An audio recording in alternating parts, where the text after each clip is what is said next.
कोई भी ऐसी दादागिरी गुंडागिरी नहीं करना चाहिए। ते झालं असं की एका दुकानदाराला मनसेच्या कार्यकर्त्यांकडून मारहाण झाल्याच्या निषेधार्थ अमराठी व्यापाऱ्यांनी मीरा रोडवर मोर्चा काढला।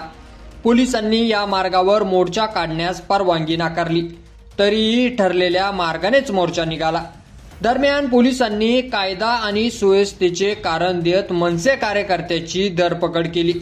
या कृतीचा ओवळा माजीवडा विधानसभा मतदारसंघाचे आमदार प्रताप सरनाईक यांनी निषेध नोंदवला।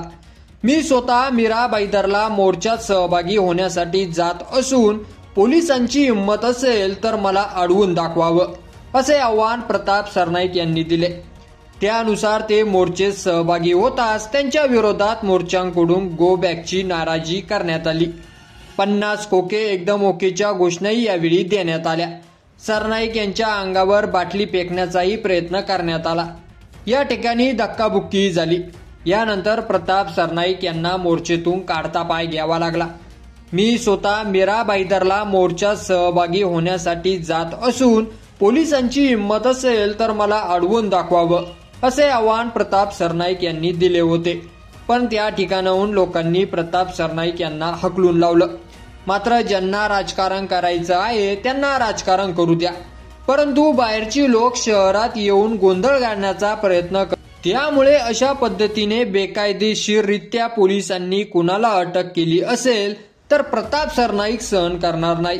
हे उबाटा आणि मनसेचे राजकारण चालूच राहणार आहे।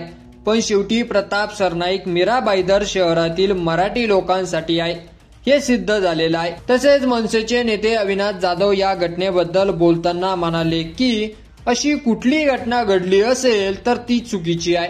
मी सकाळपासून त्यांना ऐकतोय, त्यांची भूमिका मला आवडली।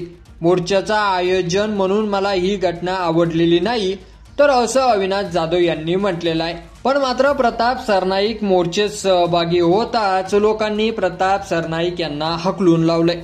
की या व्हिडिओवर तुमचं मत आपल्या कमेंट बॉक्समध्ये लिहायला अजिबात विसरू नका आणि असेच नवीन व्हिडिओ पाहत राहण्यासाठी आपल्या मराठी एल्गार या YouTube चॅनलला सबस्क्राईब करा।